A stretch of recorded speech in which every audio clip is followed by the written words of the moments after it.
You think your dog begs for food because they're just being greedy, but that's not the whole truth. Have you ever felt that little nudge at your knee, the eyes that melt you, the persistent whine that starts the moment you sit down to eat? It feels simple. Food equals begging. But underneath that pleading stare is a layered message, one that's emotional, survival-based, and desperately human. When your dog begs, they're not sending a single signal, they're broadcasting several. First, they're asking for a reward. Second, they're testing boundaries. Third, and the part most owners miss, they're checking their place in your world. That seat at the table is more than a snack. It's status, it's connection, it's reassurance. Think about a wild pack. Food isn't just calories, it's social currency. Lower-ranking animals beg, observe, and negotiate for scraps. Your home is a tiny pack. Your dog's behavior is an ancient script translated into modern living rooms. Where do I belong? Am I included? Am I loved? The stare, the paw, the slow widening of their eyes, these are ritualized behaviors that once opened mouths and secured favor. Now imagine you always give in. Every time your dog sighs, a piece of your dinner vanishes. They learn begging wins. Dopamine spikes for them, attention and reward from you become predictable. But predictability in this case fuels expectation. The more they get, the more they test. You might think you're being generous. In reality, you're teaching them a demand strategy. Signal reliably, receive reliably. That shifts trust from you as a calm leader to you as an intermittent dispenser of rewards. Pause for a moment. What happens when you suddenly stop? Many owners report surprise, anger, sadness, confusion from their dog. But that reaction is revealing. It's distress at losing an expected source of reward and social contact. Dogs aren't manipulative in the human sense. They're opportunistic learners. If begging secured treats in the past, it becomes part of their emotional toolkit. So, what does science say? Behavioral psychologists explain this as operant conditioning. Behaviors followed by rewarding outcomes increase. Neurochemistry backs it. Food, attention, and warm physical touch release oxytocin and dopamine, reinforcing closeness. Evolution adds another layer. Canines evolved alongside humans to exploit food-sharing opportunities. All three forces, learning, chemistry, and evolution, converge in that pleading look. But there's more. Begging can also be a cry for connection or a symptom of anxiety. Dogs with separation anxiety or insecurity may beg to reestablish contact.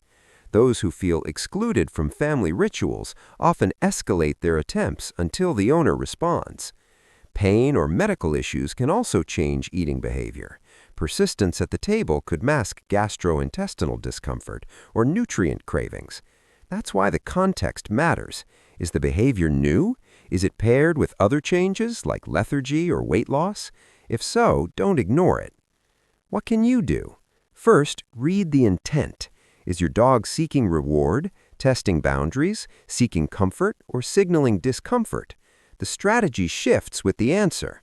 If it's reward-seeking, replace inconsistent reinforcement with a clear pattern.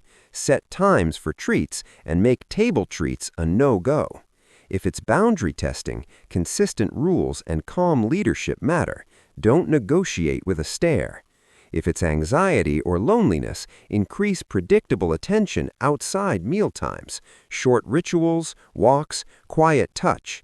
If pain is possible, a vet check is non-negotiable. Here's a simple change that rewires the pattern. Preemptive inclusion. Before you sit, give a small, reliable ritual that says you are included safely. A designated mat by the table, a chew or puzzle toy given only during meals, or a 5-second eye contact and relax routine signals connection without feeding the behavior. You're not punishing, you're reassigning the reward. Over weeks, the begging fades because the emotional need is met elsewhere. Another powerful tool is the ask and reward swap.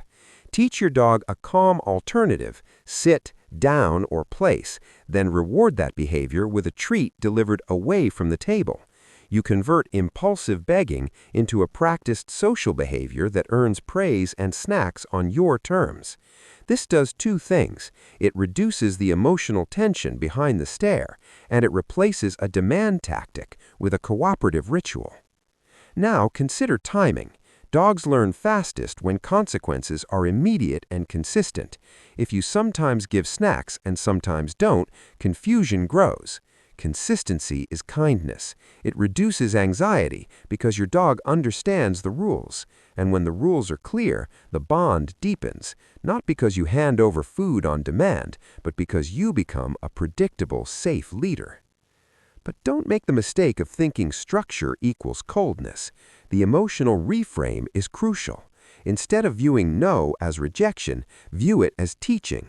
You're not withholding love, you're offering predictable care.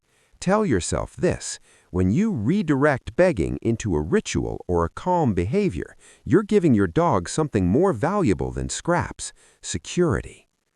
There's also a surprising upside. Your dog's begging reveals how much they want to be with you. That intensity is love. It can feel manipulative, but beneath it is attachment. When you meet that need properly, via ritual, training, and predictable affection, you transform a pleading stare into a peaceful presence.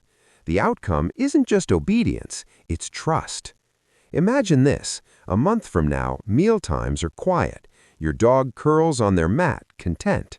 No frantic whining. You feel calmer. And when they do glance up, it's soft, not demanding.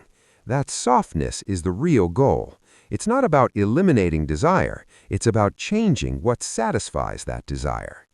If your dog's begging escalates despite consistency, that's your cue to check health, stressors, or past reinforcement patterns that are deep-rooted.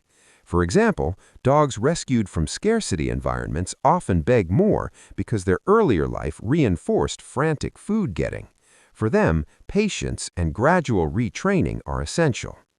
Here's one last insight most owners miss: the power of ritualized inclusion. Small, repeatable gestures, 5 seconds of eye contact, a brief belly rub before your plate goes down, a consistent place command, signals connection without feeding the behavior. You're not punishing, you're reassigning the reward. Over weeks, the begging fades because the emotional need is met elsewhere. If this is changing how you see your dog, hit like and subscribe. There's more to uncover about the signals they send every day. Remember, your dog isn't just begging for a bite. They're asking to belong, to know their place, to feel safe. When you respond with consistent rituals, calm leadership, and gentle inclusion, you answer that deeper question. Feeding the emotion, not the habit, rewires behavior and deepens your bond. Your dog isn't just behaving, they're communicating.